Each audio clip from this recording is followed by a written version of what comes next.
At the couple's dinner, my wife smiled as she said, "This is Rick, my boss." It wasn't her smile that bothered me. It was his. A lopsided, narrow smile, too intimate for a group setting. A smile that seemed to know more than it should. A smile given to someone sharing the kind of secret that changes everything behind closed doors. At that moment, my stomach churned. There was no apparent reason, no proof, no concrete sign, but when you know someone deeply, you know the exact moment love slipped through your fingers. In that instant, I knew. Not like someone who suspects. I knew like someone watching their own life crumble in slow motion. And yet, I remained there, sitting, smiling. Pretending.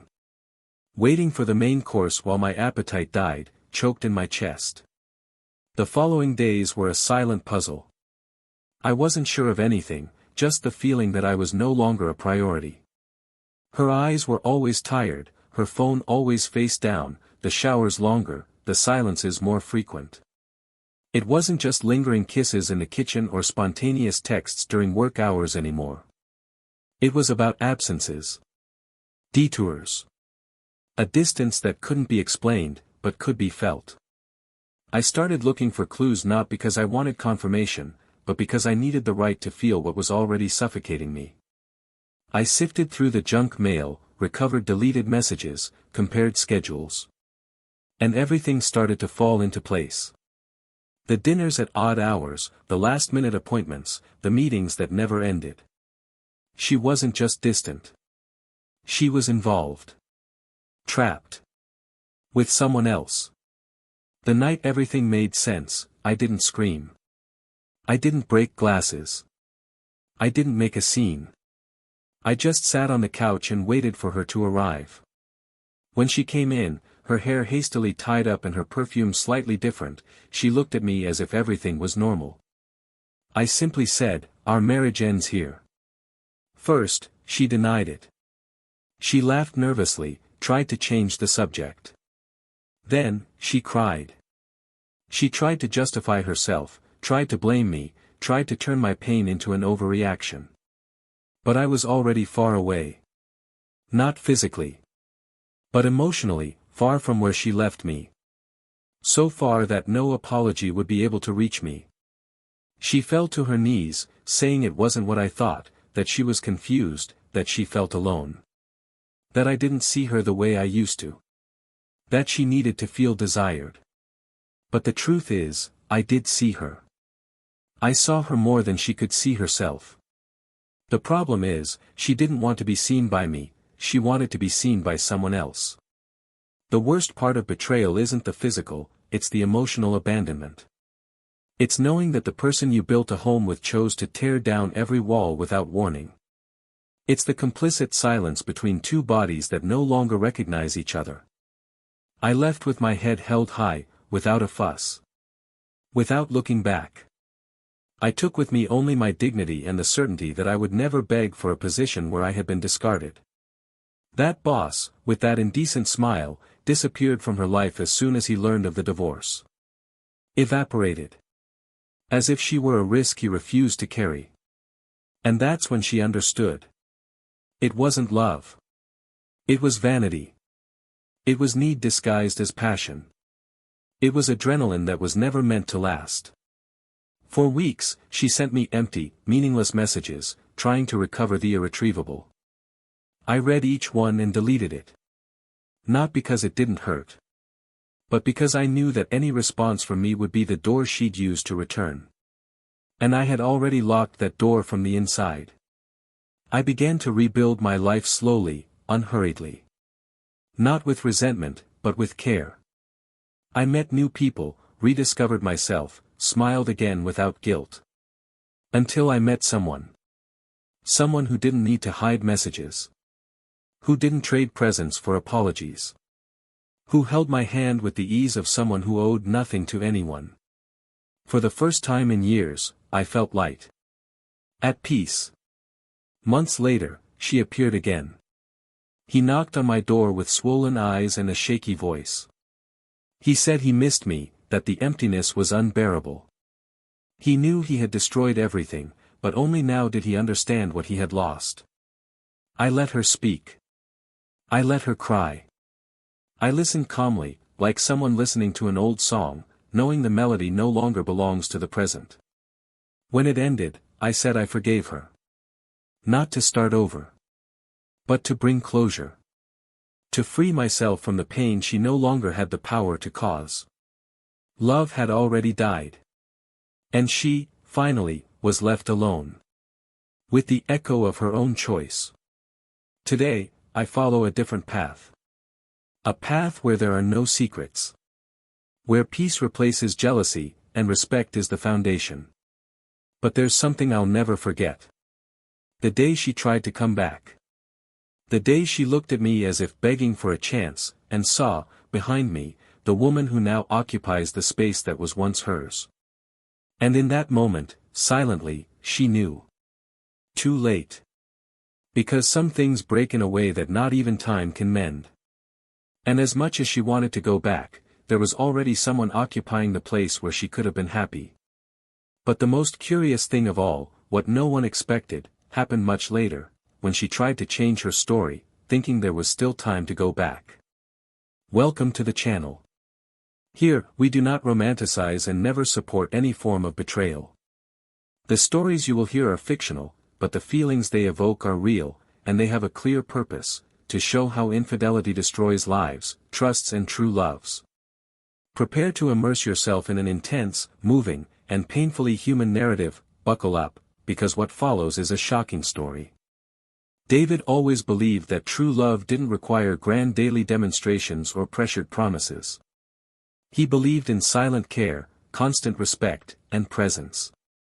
It was with this simplicity that he built his life alongside Emma, a woman with an easy smile, sweet words, and a quiet ambition that blended with a sincere desire to be admired. They met when they were young, when commitment seemed lighter and promises of eternal love were confined to long hugs on Sunday nights. Gradually, their relationship evolved.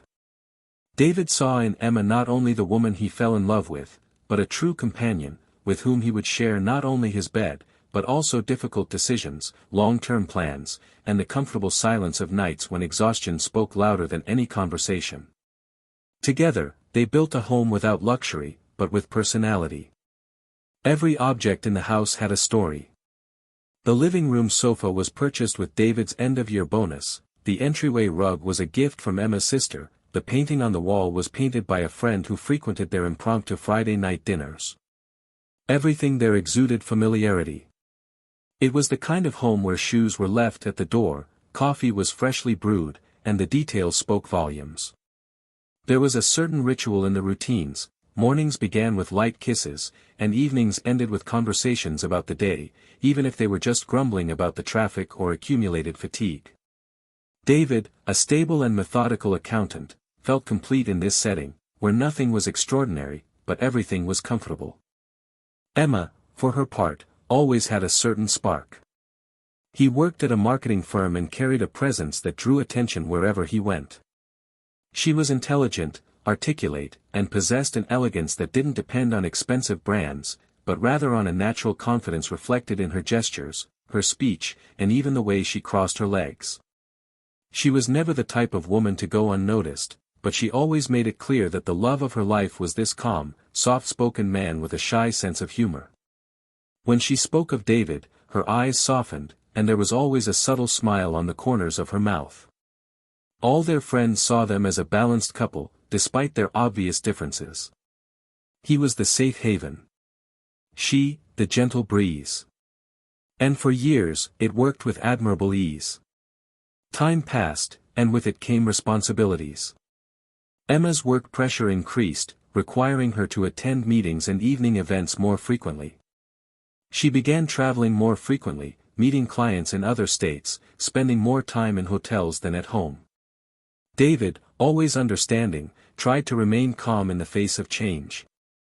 He didn't complain when she gave him last-minute notice about a business dinner or when she postponed weekend plans. Instead, he cheered for her and her achievements, even if it meant seeing her less. When Emma reached a leadership position in the company, he prepared a special dinner to celebrate. It was his way of saying, "I'm with you, even when distance seems to impose itself. Over time, however, something began to change. Not abruptly, but like a fog that slowly settles in, making everything less clear. Their conversations became shorter. Texts throughout the day, once constant, became rare. Sundays lost their flavor, and Mondays began to arrive without them having actually connected over the weekend. David noticed the absences but tried to justify them with fatigue, stress, or adult life. Emma, on the other hand, seemed increasingly distracted, as if she were present only physically. Her eyes no longer lingered on his. The smile, still there, seemed more automatic, as if programmed to avoid questions. Even so, he still believed. He loved that woman with everything he had. Not with explosive intensity, but with that depth only mature love knows. He believed that every relationship goes through difficult phases. That true love knew how to wait. Davy still left notes in her purse. He still made her favorite coffee on Saturdays. I still tried to keep the small gestures alive, even when the reciprocity was no longer the same. Emma, for her part, became increasingly silent about her feelings. When asked, she would say everything was fine. That it was just the stress. That she just needed time. He believed. Because he preferred to believe that than admit that something was being lost. Close friends sensed something was off. Some even tried to warn him, cautiously. But David, loyal by nature, refused to accept advice based on assumptions. He believed in the woman he shared his life with. And, more than that, he saw no real reason to be suspicious. Emma kept coming home, albeit later. She still slept beside him, still shared the same roof. For him, this was proof enough that they were simply going through a colder, but surmountable, period. There was no distrust. There was hope. The relationship continued, but something essential had been lost. Hugs took longer to happen. Fights, once rare, began to arise for small reasons but stretched into hours of silence. And just when everything seemed in need of a break, a definitive conversation, an emotional reunion, commitments, deadlines, and packed schedules arrived. And life went on, driven by routine. No one took the initiative to reclaim what they were losing. Perhaps out of fear, perhaps out of pride, perhaps because both, silently, already knew things were no longer where they once were. Emma, for her part, seemed to carry something on her shoulders that David couldn't decipher. An unspoken weight, a weariness that went beyond the overtime. Sometimes she'd stare out the window for minutes, as if searching for a way out. Other times, she'd wake in the middle of the night, restless. David noticed, but didn't ask. And when he did, he received vague answers. Still, he stayed. Still, he chose to stay. Because love, when true, doesn't give up easily. One day, she invited him to dinner with her coworkers. She said she wanted him to get to know the people she spent so much of her time with better. He accepted happily, with a gentle smile, unaware that that evening would mark a turning point in his life. He wore his best shirt, styled his hair more carefully than usual, and chose a unique perfume. He wanted to impress. He wanted to show her he was still the same man who had won her over years ago. And when they arrived at the restaurant, she seemed nervous but disguised it with elegance. The atmosphere was sophisticated, with low lighting, soft music, and well-spaced tables. Emma introduced him to everyone formally, but with a personal touch that only she could impart. Until the moment she pointed to a man in a dark suit, with a straight smile, and said, "This is Rick, my boss." It was in that moment, simple and quick, that something inside David trembled. He couldn't explain it at the time. The discomfort was sudden, like a cold breeze in the middle of summer. He shook the man's hand, smiled politely, and sat down. They made small talk, toasted the team's success, talked about trips and projects.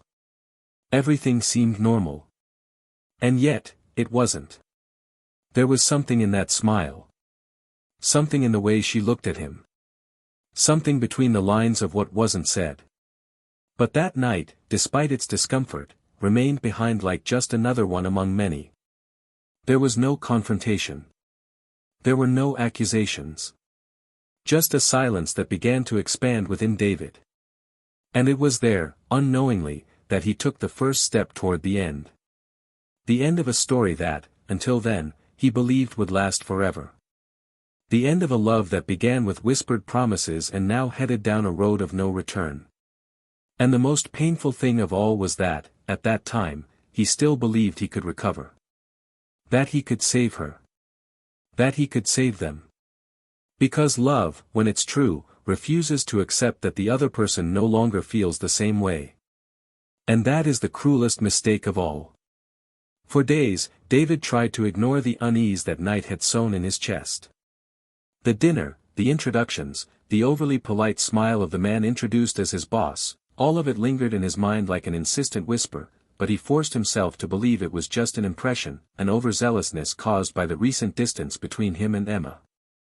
He chose to say nothing, suppressing the discomfort in the name of balance, and tried to reconnect with his wife with more presence, more care, more of the small gestures that had always worked before.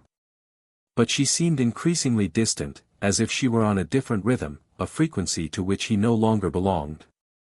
Even though they shared the same bed, he felt she was always far away, as if there were an invisible door between them, closed from the inside. The routine continued, fraught with silence. David began to notice details that hadn't existed before, or perhaps had always been there, and he simply hadn't had the eyes to see them. The messages she responded to hurriedly and without explanation, the smile she gave her phone, the way she dressed up more than was necessary for ordinary days, the intense perfumes she wore at odd hours, the rush to leave, the delay in returning. At night, she said she was exhausted, but her sleep seemed restless, and sometimes he saw her typing in the dark, the glow of her phone illuminating only her face. When he asked questions, she responded impatiently, avoided details, changed the subject. Something was changing, and David increasingly felt out of place in his own home. He wasn't a jealous man, never had been. He'd always believed that love was built on trust, and that excessive control was the first step to ruin. But faced with the growing coldness, he began searching for signs where he hadn't bothered to look before. He observed schedules, smiles, smells. One day, when he arrived home early from work, he found the living room door ajar and an unusual silence. Upon entering, he saw Emma finishing a quick call, her voice low and a slight smile on her lips. When he asked who she was, she replied without hesitation that she was a coworker working on a problem for the next day. Her answer was too quick, and her eyes didn't meet his. He felt the ground slip beneath his feet, but he said nothing. He simply noted that moment in his mind, like another piece of a puzzle whose image he wasn't yet sure would reveal. The following week, David began leaving work and parking his car a few blocks from home. He wanted to observe, to understand if it was all in his head. He began to feel foolish, like someone who made up drama out of insecurity. But every time she said she was leaving for a meeting after hours, something inside him stirred. That was how, one of those nights, he saw her enter a cafe far from the city center. It wasn't a common place for business meetings. He parked the car silently and remained there, in the dark, watching. Minutes later, he saw the same man from dinner arrive and sit across from him. The man smiled again, the same smile from dinner, and touched her hand across the table. David felt his stomach churn. There was no kiss, but the touch was intimate, complicit, too secure for a purely professional relationship. He remained there for long minutes, as if still waiting for a logical explanation that would disprove what his eyes had just seen. He returned home with his heart on fire and his mind in a fog. Emma arrived later that night. She said the meeting had run long and apologized for not letting him know. He simply nodded, without confrontation, without accusation. He still didn't know how to deal with it. Part of him wanted to believe he could still salvage something. Another part already understood he was facing an irreversible truth. In the following days, He began to gather small traces with the care of someone setting a trap for their own pain. He found deleted messages in his phone's history, smelled strange odors in stored clothes, heard whispered conversations that ended abruptly when he entered the room. And even with all this, he still hesitated. He didn't want to make a scene, he didn't want to invade privacy. He wanted to be sure. Deep down, he wanted to be spared greater pain. One morning, while searching for documents in her car, he found a folded note, forgotten in the glove compartment. It was short, direct, handwritten. "You were perfect yesterday. Let me know when you can do it again."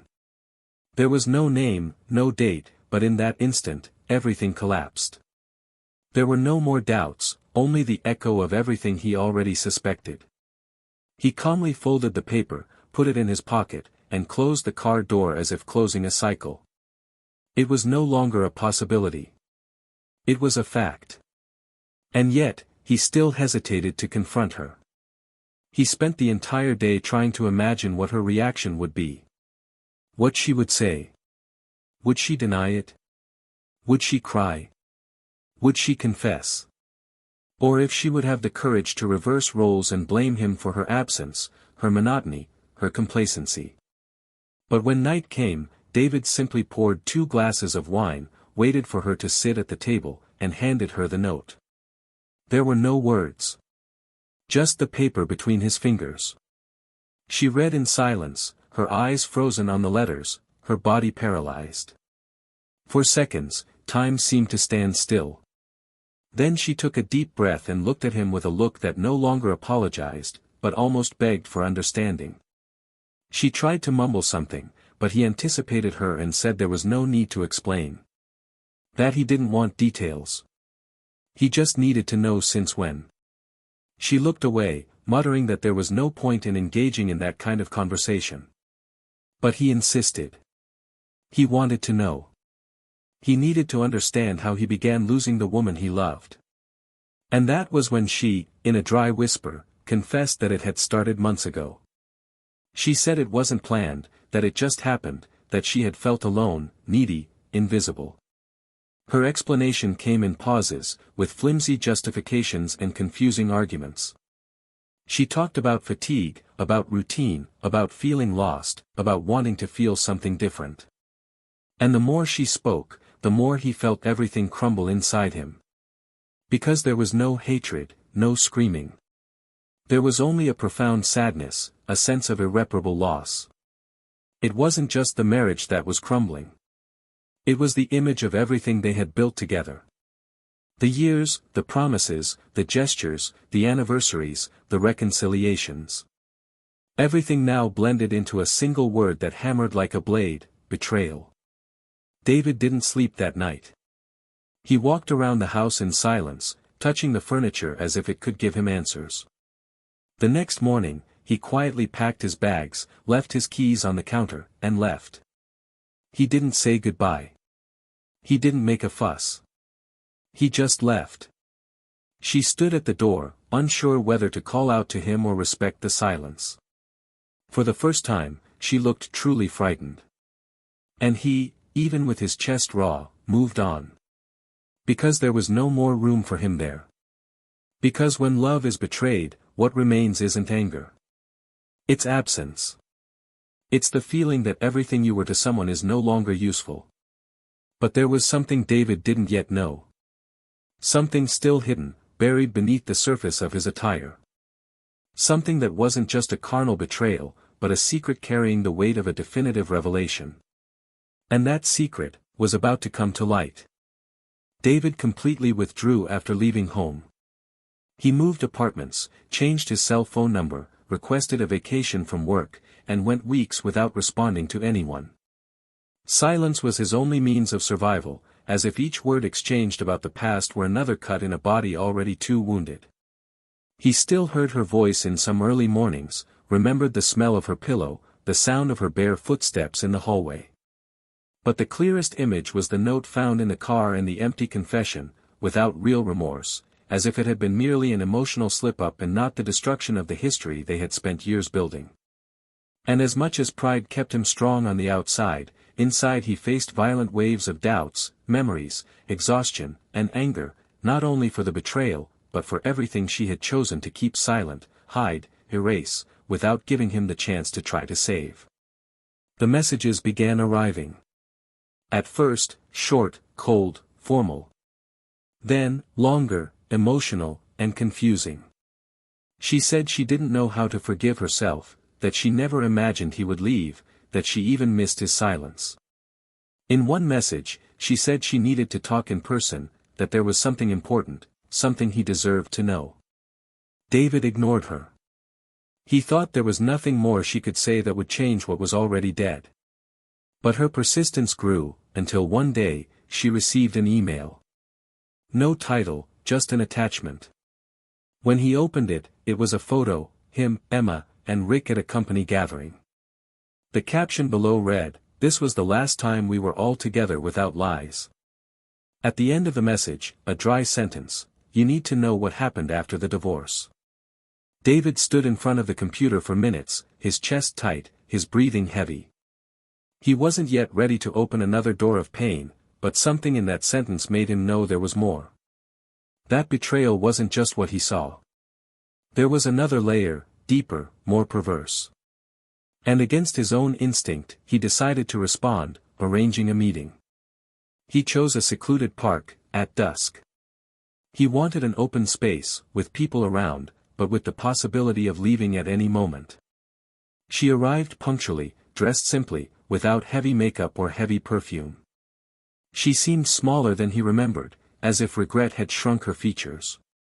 She sat across from him, her eyes red but steady. She thanked him for coming and said she didn't expect forgiveness. She said she didn't want to justify what she did, that there were no excuses, that what she destroyed between them could not be repaired. But she needed to tell the truth, not to soften the mistake, but to free him from continuing to believe that the problem was him. David remained silent, waiting. And that was when she began to speak. She said that, a few days after the divorce was finalized, she approached Rick. She wanted to understand what they would do from then on, since they had been involved for months. But he immediately changed his tone. He said it wasn't what they had agreed. That she was mixing things up. That what they had experienced was good while it lasted, but that now everything had become complicated. Emma insisted, tried to argue, said she had left her husband for him. Rick laughed mockingly and replied that he never asked for this. That she had confused the game with love.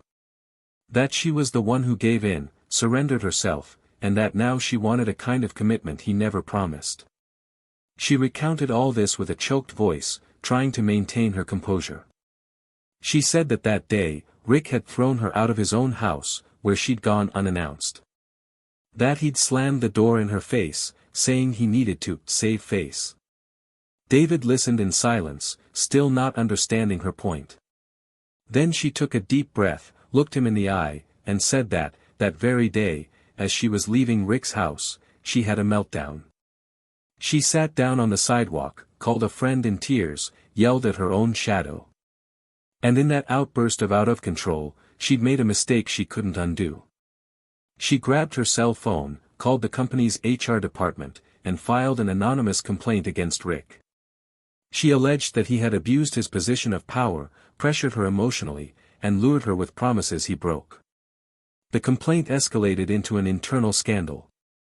Rick, frightened by the repercussions, tried to defend himself, claiming that she was the one who stalked him, that he always maintained boundaries, that the affair was consensual, and that there were records of the messages, the meetings, everything. The conflict escalated. They called lawyers, opened an investigation, and evidence began to emerge. Emma was confronted by management and, facing the risk of being sued for slander and reverse harassment, tried to back down. But it was too late. The company terminated her with cause. And Rick was transferred to another unit, with his image tarnished, but protected by superiors who didn't want a bigger scandal. David remained silent, listening to every word as if his body were numb. She confessed not only that she had cheated on him, but that later, out of desperation, she had tried to destroy the career of the man for whom she had thrown away her marriage. It wasn't just the pain of betrayal now. It was the weight of knowing that she had been driven by a blind obsession, that, upon losing everything, she had tried to drag others down the same path. And in that moment, even though he felt compassion for seeing Emma so destroyed, something inside him broke definitively. She then said that, after all this, she realized she had never loved Rick. That what she felt was an escape from real life. That she had been carried away by vanity, adrenaline, the desire to be desired again. That she had traded stability for ego. That she wanted to feel alive, but ended up emptier than ever. She apologized. Not because she expected a fresh start, but because she understood, too late, the value of everything she had lost. She said she now lived alone, separated from her old friends, ignored by her co-workers, judged by her family. That everyone knew what had happened. That her name circulated in groups and hallways like a warning. And that every day it was harder to look herself in the mirror. David watched her for long seconds. He no longer felt anger. What existed now was something deeper and harder to define, the certainty that she would never be the same, and that neither would he. The love that had once united them was gone. It was dead, buried by thoughtless choices and cruel consequences. He stood up without saying a word. She tried to grab his arm, but he gently pulled away. He simply said that he forgave her, but that his life was now on a different path. And that, although the memory of her was still an open wound, there was no room for return. Not because he lacked love, but because he had become self-love. As he walked away, he felt a strange relief, as if he finally understood the size of the abyss that separated them. She remained there, sitting on the bench, watching the sunset with empty eyes. He walked on. And in that moment, each understood the true price of a wrong choice. The love had died, but the lesson, that one, still pulsed. And it was only just beginning to sink in. Davi looked back. He walked without haste, but with a determination he hadn't felt in a long time. Each step was a silent detachment from everything he'd ever felt for Emma. There was no more room for confusion. Love had died, yes, but now he was also beginning to bury his grief. And there was something liberating in that, a peace that emerged slowly, without shouting, without outbursts. Just silence and relief. For days, he focused on you again. He began walking more, going to different places, working more lightly. He avoided responding to messages from curious people, ignored social media, and no longer talked about Emma with anyone. That part of his life was fading away, like a house that was once full and is now just empty walls. But the universe has a silent way of turning full circle. And sometimes, when a story seems closed, it re-emerges in a different tone, with different pieces. 2 weeks after that encounter in the park, David received an unexpected invitation. A longtime friend, with whom he'd gone to high school, was organizing an informal reunion with old classmates. He almost declined, but something inside him, perhaps the desire to breathe fresh air, perhaps the desire to remember who he was before, made him accept. The event was scheduled for a Saturday afternoon at a remote farmhouse, with a light atmosphere, soft music, and familiar faces. When he arrived, he was greeted with hugs, smiles, and surprised looks. Everyone knew, on some level, what had happened. But no one brought it up. They simply celebrated his presence as if he were an old friend returning from a long trip. It was there that he met Lara again. She had been his classmate, they hadn't been close back then, but he remembered her gentle way of speaking and the calm she exuded. Years later, there she was, with the same serene gaze, but now with a mature glow in her gestures and a laugh that broke any tension. They struck up a conversation by chance, laughing about old memories, sharing life paths. Lara had also gone through a divorce 2 years earlier. There was no betrayal, just the natural wear and tear of two worlds that no longer walked together. She spoke clearly, without rancor, but with the wisdom of someone who has lost and learned to rebuild. His encounters with Lara became more frequent. First, they were casual coffees, then walks in the park, and soon they became late-night calls that lasted hours. But David wasn't in love. Not yet. What he felt was something else, security. The feeling that, finally, he could be himself, without having to prove himself. Lara didn't demand anything. She listened. She didn't fill silences with theories or ready-made advice. She just was. And this silent, constant presence began to rebuild in him what Emma had destroyed, his ability to trust. A month later, during one of those long evening conversations, Lara mentioned something that made him pause. She said she'd run into Emma by chance, in a coffee shop. She'd seen her alone, staring out the window, her eyes empty. They didn't actually speak, but their gazes met for a brief moment. And Lara, without meaning to hurt, added, she seemed lost. David didn't respond. He felt a brief weight on his chest, not of longing, but of memory. It wasn't easy to forget so many years in such a short time, but it also didn't make sense to carry the past forever. Then, a week later, Emma showed up again. She sent a short message, saying she needed to deliver an item she'd forgotten. It was something personal, something David had forgotten about, but she insisted on returning it. She said she'd make sure to deliver it in person, that it would be quick. Against his better judgment, he agreed. They met at a discreet cafe, late in the afternoon during the week. She arrived changed. She no longer wore her usual exuberant clothes, nor her striking perfume. She was simple, discreet, almost unrecognizable. She handed over the small box with a hard-to-read expression.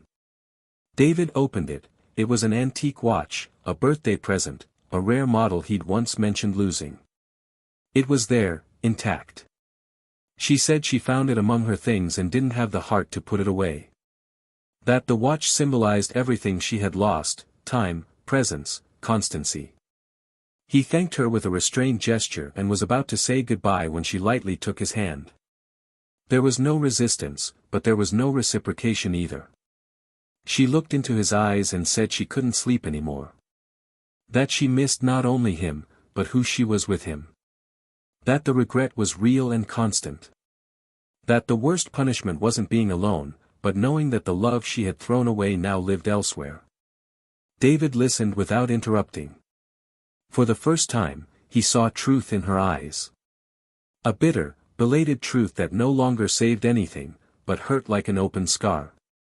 She said she'd heard about Lara. That someone had mentioned it, and that she imagined he was rebuilding himself. She said it didn't bother her, in fact, she hoped he was happy. But her voice was shaking, and there was a visible effort to maintain his composure. David took a deep breath.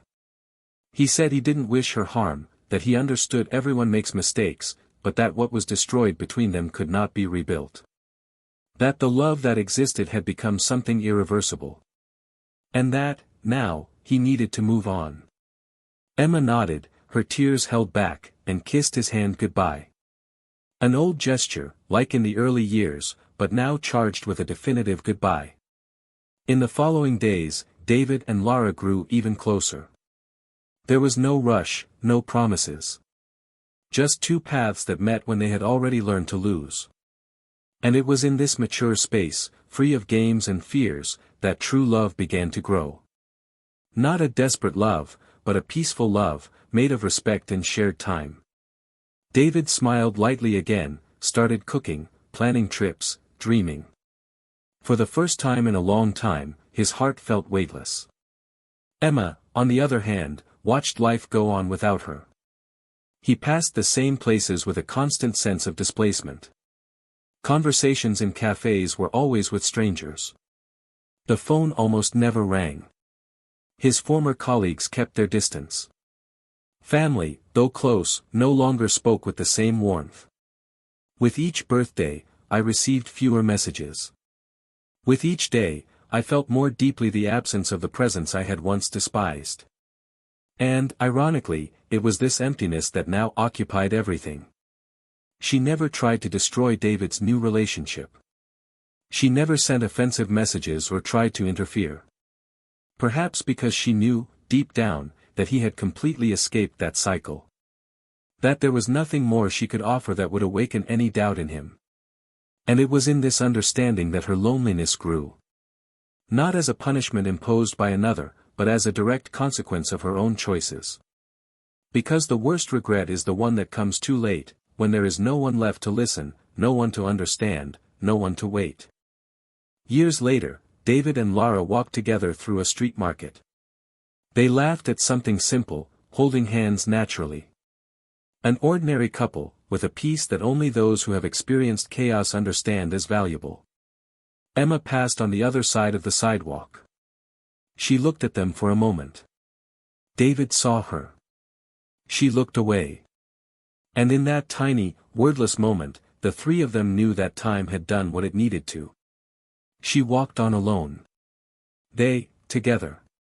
And among so many things that could have been said, only one remained clear in the air: love only survives where there is truth. And truth, once betrayed, does not return. David began to see the world through a different lens after that last encounter. There was something different in his way of being, as if the layers that had previously bound him to painful memories had finally been peeled away with the silent force of someone who understands, without wanting to, the end of a cycle. The reunion with Emma, the apology, the belated acknowledgement of loss, all of that had served not as an attempt at reconstruction, but as a necessary final point. The pain was now just a discrete scar, present but not throbbing. And the curious thing was realizing that, even without wanting revenge, life had made a point of teaching her everything he could never put into words. Time, with its silent irony, took its toll silently, and it was up to him to simply move, step by step, toward a peace that now seemed finally attainable. Lara, with her serene demeanor and constant presence, became a reflection of everything he never had, or perhaps had forgotten what it was like. She didn't fill spaces with promises or exaggerated declarations, but with small actions that, day after day, showed him it was possible to love without fear, without distrust, without feeling like you had to earn every gesture. She saw him. Truly. Not for what he did or represented, but for who he was. And that, after all, was perhaps the purest form of reconstruction he could have experienced. Being with her was like returning home after a long storm, finding shelter where before there had been only wind and helplessness. But at the same time, there was a dilemma growing silently within him, not about what he felt now, but about everything he'd left behind. Because the past, even when no longer present, leaves its shadows. And Emma, though distant, still haunted certain thoughts with the force of an unfinished lesson. It was no longer love, no longer desire, but a moral unease. Something like a whisper that made him question to what extent forgiveness, granted definitively, was truly enough to free them both. She had lost everything, and yet, she hadn't victimized herself. She no longer tried to interfere. She didn't insist on return. She mourned alone, in silence. And this, somehow, weighed on David in a way difficult to name. Because, deep down, part of him knew that the greatest punishment anyone can face is to be fully aware of the love they destroyed with their own hands. One night, Lara noticed his distant gaze. They'd been together for a few months, sharing weekends, secrets, and even small plans for the future. But that night, as he washed the dishes more slowly than usual, she approached and asked bluntly if he still thought about Emma. The question wasn't accusatory, nor hurtful. Just direct. David stopped, dried his hands, turned, and said yes. That he sometimes thought about her. Not with longing, but with a mixture of compassion and pain. Because, regardless, she was his companion for years. And seeing someone he once loved fall into ruin because of their own choices left its mark. Lara didn't respond immediately. After a few seconds, he simply nodded and said he understood. That truly loving someone wasn't about erasing what came before, but learning to live with the memories without letting them guide the present. Their sincerity, in that moment, reinforced something that had been slowly building: trust. Lara didn't want to occupy a forced space. She didn't want to replace anyone. She simply wanted to be by someone's side, whole, even if scarred. And Davi, for the first time, felt he could be vulnerable without fear of being punished for it. The dilemma that haunted him was no longer about Emma. It was about what he would learn from all of this. Because the betrayal hadn't just destroyed a marriage, it had forced him to rethink his way of loving, trusting, and giving himself. And now, faced with a new, more mature, more real love, he needed to find a way to be present without fear. To not let the old wound contaminate the future. Meanwhile, Emma faced her days as if she were surviving. She returned to live alone in a smaller, more secluded apartment, without the objects that reminded her of her old life. He tried to resume his career elsewhere, but doors closed more easily than before. The story between her and Rick had spread, and even though many pretended not to know, the look said it all. Her former friends now limited themselves to formal messages on holidays. Her family still supported her, but there was a certain awkwardness at Sunday lunches, as if no one quite knew what to say. The silence, once chosen, was now imposed. And in her loneliest moments, she relived every step of what led her to this point. There was no escaping what he had done. The betrayal, the scandal, the desperate attempt to blame someone else, and finally, the end. She lost the man who knew her best. You lost the version of yourself that existed alongside him. Still, she didn't look for David anymore. You respected his choice to move on. He'd watched from afar, by chance, when he saw you at a market with Lara. The two of them were laughing at something silly, sharing a shopping cart, choosing fruit with a naturalness that cut through them. That made her go home and cry, not because she wanted to be there, but because she knew she no longer belonged in that world. The loneliness she felt wasn't a lack of company. It was a lack of purpose. And in that emptiness, all she had left was the memory of a love she'd killed on impulse. David, on the other hand, began to find beauty in things he'd previously ignored. A well-brewed coffee in the morning, a calm conversation without hidden tension, a pat on the shoulder that hides no secrets. Every simple gesture by Lara's side was a kind of healing. But even in this process of rebuilding, there were moments when he wondered, why does someone cheat?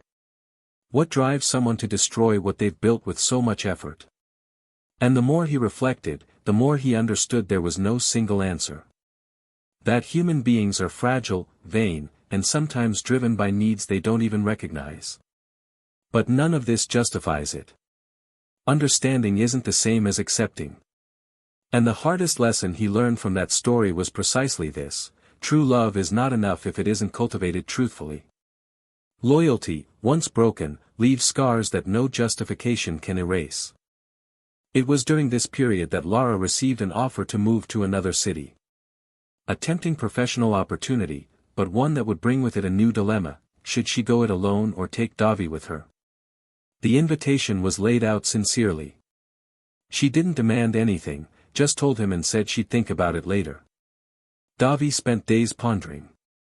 He was comfortable where he was, but he was no longer attached to any place. What mattered to him now was being where peace was. And peace, he knew, was where it was possible to love without fear. He thought of Emma, of his old life, of the walls of the house where they'd lived. And he understood that what had held him back before was the fear of loss. Now, what guided him was the desire to keep growing. She decided to go. Not on impulse, not out of need, but because she knew there was something there worth living with courage. Emma learned of the move from a mutual friend. She didn't cry. She just closed her eyes and took a deep breath. She knew this was the last move. That after this, the past would be erased forever. And perhaps that's why, that night, she wrote the last letter she would ever send. Just to herself. Where she said, among so many bitter lines, that her biggest mistake wasn't betraying. It was believing she could recover after destroying. Because true love doesn't wait. It leaves when it can't find a place to live. And David. David found another home. And this time, she didn't intend to lose him.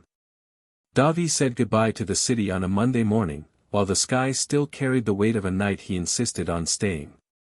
There were no grand rituals, just closed boxes, an empty apartment, and a key left on the counter.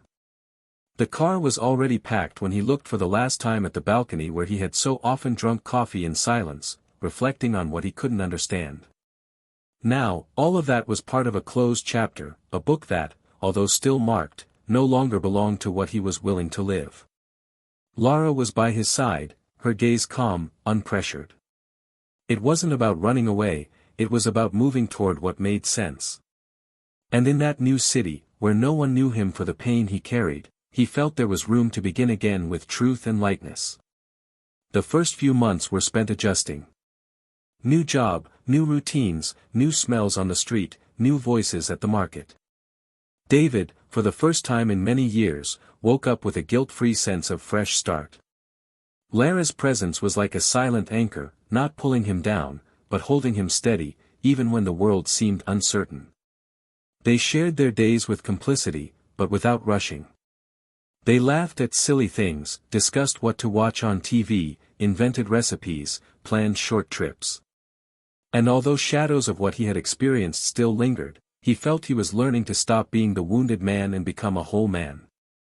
The pain from before was now just a trace, a distant memory that, from time to time, surfaced in the silences, but no longer dominated his thoughts.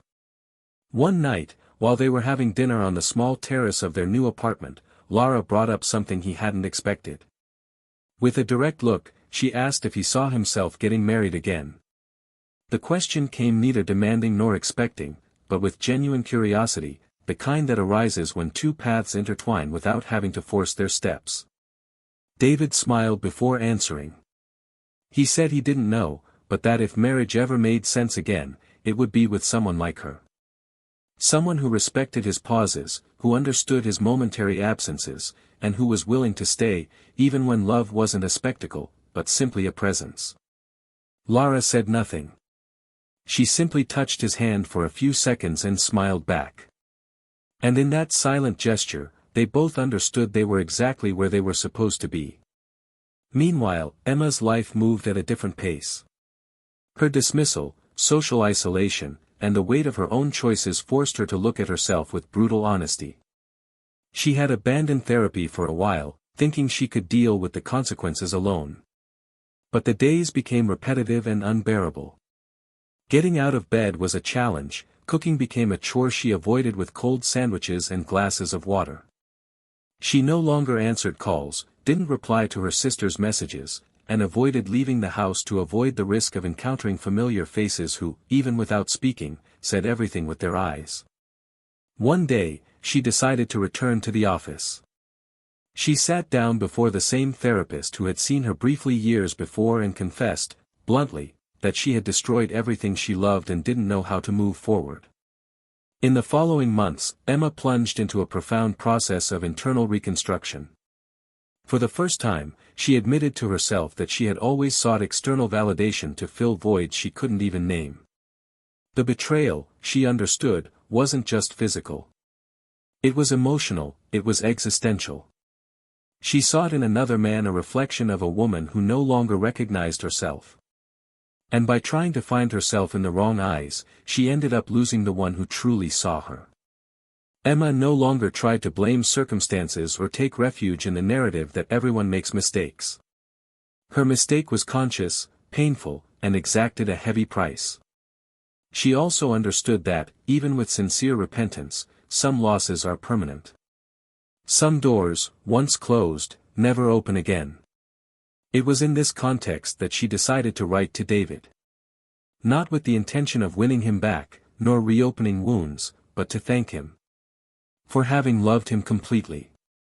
For having been the man she, at the time, didn't know how to appreciate. The letter was long but honest. In it, she acknowledged the harm she had caused, the immaturity that blinded her, and said that if she could go back in time, she would have stopped to talk to him when things started to go wrong, instead of seeking answers outside herself. She didn't directly ask for forgiveness, but expressed that she finally understood the weight of the choices she had made. She ended the letter by saying that she wished him true happiness, and that, although they hadn't worked out, the love they shared deserved to be remembered as something real. David received the letter months after the move. He was at home with Lara when he saw the envelope. He recognized the handwriting immediately and knew, even before opening it, that it was final. He read it silently, his heart calm. There was no more anger. No more pain. Just a strange sense of maturity. What Emma was writing no longer had the power to unsettle him. When he finished, he carefully folded the paper, placed it in a box with other memories he no longer revisited, and went for a walk. He needed to breathe. He walked through the streets until he sat on a park bench, and there, alone, he understood that he had, in fact, closed a cycle. The betrayal, the divorce, the pain, the rebuilding, all of it was now part of who he was, but it no longer defined his choices. And most importantly, he no longer carried the guilt. That same night, he talked to Lara about the letter. He told her everything. He showed her the contents. There were no more secrets between them. Lara listened attentively, without judgment. When he finished, she simply said she admired the way he had chosen to handle it. That forgiving isn't forgetting, but rather letting the wound continue to control your steps. And that she was there, not to compete with the past, but to build the present. David hugged her tightly. And there, in her arms, he felt something he hadn't felt in a long time, belonging. The following days were marked by small rituals that sealed this new cycle. A weekend trip, a framed photo on the shelf, a dinner with old friends who were now also hers. Life, little by little, became normal. Not extraordinary, not epic. But real. And that was the greatest achievement. Emma, on the other side, was also beginning to find her feet. Still alone, still silent, but with greater clarity. She didn't get involved with anyone, didn't seek distractions. She simply tried to get to know herself, understand her own limits, and relearn how to live with what was left.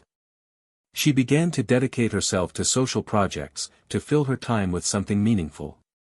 And although loneliness was still her greatest companion, it was beginning to transform into solitude, the kind of silence that doesn't hurt, but teaches.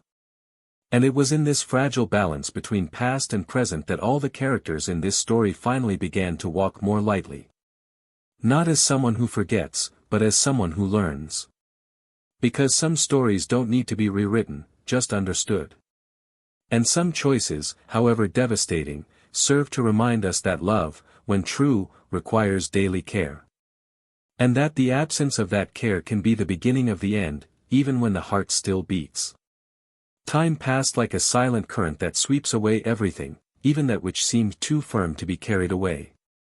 Years after the events that changed the course of each person's life, everything had changed irreversibly. People remained, but they were no longer the same.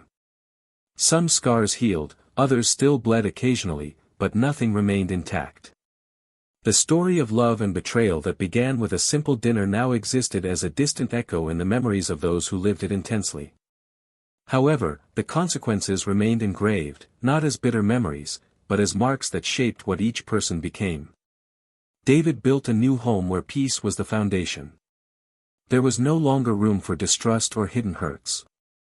With Lara, he learned the value of silent presence, discreet complicity, and gestures that don't need witnesses to be genuine. The relationship wasn't a fairy tale, but real, solid, built on foundations that wouldn't crumble with time. They married in an intimate ceremony, away from the spotlight, surrounded only by those who truly knew them. Looking into her eyes and exchanging simple vows, David felt he had finally completed the cycle of rebuilding. Not because he'd forgotten everything he'd experienced before, but because he understood that some endings are actually new beginnings in disguise. Years ago, he believed his destiny was to remain with someone who betrayed him. Now, he knew his destiny was the peace of being with someone who would never give him reason to doubt. Lara, in turn, found in David not just a partner, but a mature mirror of everything she believed about love. She never wanted to replace anyone, never tried to erase the traces of his past, but she was firm in showing that love, when built with truth, needs no comparisons, only mutual surrender. Together, they began planning a family, not out of pressure, but out of shared desire. Their happiness wasn't reflected on social media, nor in forced smiles, but in their easy routine, their nightly conversations, and the peace of mind of knowing they didn't need to hide anything from each other. They became what many dream of being, two survivors of chaos who decided, together, to rebuild something new. Emma followed a different path. She remained alone, but not in the same way as before. Time had taught her, harshly, that certain decisions cannot be undone and that some losses are irreversible, not because of the malice of others, but because of the gravity of one's own choices. After years of therapy, volunteering, and emotional reconstruction, she achieved a kind of bitter peace, where loneliness was no longer a punishment, but a responsibility. She understood that loving someone isn't just about feeling, it's about caring, protecting, respecting, and that the day she stopped doing this, she killed the only true love she ever had with her own hands. She reconnected with part of her family, rebuilt bridges with friends, and found some purpose again in working with people experiencing emotional fragility. She began to talk about regret, not as a victim, but as someone who faced the worst of herself and survived. But fate still had one last twist in store. Years later, at a talk about starting over organized by an NGO, Emma was invited to share her story, as a testimony of someone who lost everything and had to rebuild herself. The audience was small, attentive, made up of people seeking inspiration amid their own shipwrecks. She spoke calmly, without trying to justify herself, simply telling the truth, that she had destroyed a marriage on impulse, that she had betrayed someone who loved her, that she had tried to cling to emptiness and nearly drowned.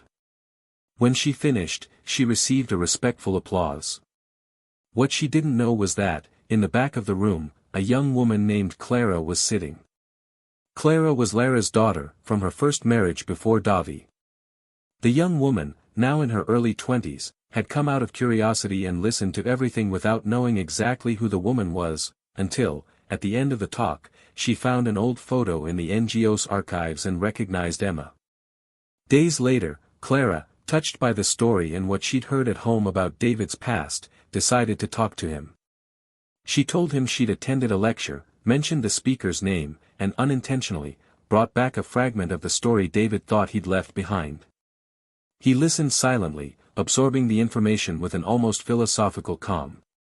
There was no anger, no shock. Only a comforting certainty, everyone was where they belonged. He felt no desire to see Emma again, nor to reconnect. But for some reason even he couldn't explain, that night, he wrote a short letter, put it in an envelope, and asked Clara to deliver it if she saw her again. The letter simply said, "I have forgiven you, and I hope you have learned to forgive yourself too. May the peace we once lost now make sense to both of us, wherever we are." Emma received the letter weeks later. She was at home, reading, when Clara knocked on the door with the envelope in hand. She recognized the handwriting immediately, and as she read it, she cried for the first time in months. Not because of the content, but because she understood that, in that silent gesture, she found the final point she needed to close the cycle with dignity. She put the letter away, lit a candle, and sat by the window, watching the night fall. For the first time, she didn't feel guilty. She felt peace. A bitter peace, yes, but real. David moved on with Lara. They had a daughter. They named her Anna, after David's mother. He now smiled with the look of someone who understood the importance of pain. He was grateful for everything he had experienced, not because it was easy, but because it taught him what to never accept again. His love was now vigilant, not out of fear, but out of courage. And with Anna in his arms, on an ordinary Sunday morning, he whispered something no one heard: what was pain became love again. This story reminds us that betrayal doesn't just destroy what's visible. It disintegrates dreams, erases futures, and tears up the foundation. Those who betray, almost always, don't measure the weight of what they're destroying. And those who are betrayed, even if they survive, never return to their former selves. Love, to exist, requires loyalty. And when that loyalty is broken, love dies, suffocated, even if the heart still beats. Betrayal isn't a slip-up. It's an emotional earthquake that leaves its ruins for years. And in this story, we saw how each person paid the price for their choices, some with the freedom to start over, others with the burden of living with what they let die. Comment below what you thought of this story, we'd love to hear your thoughts. If this story touched you in any way, subscribe to the channel now, activate the bell, and share it with someone who needs to understand the value of loyalty. And remember, here, on this channel, we do not support any kind of betrayal. Our stories are fictional, but the feelings they evoke are real, because the pain of those who truly love is the same anywhere in the world. Betrayal destroys families, friendships, love, and above all, it destroys respect. And without respect, there is nothing left to save. Be faithful, be fair, be honest. Because those who trade the certain for the doubtful will one day realize that what they lost was everything.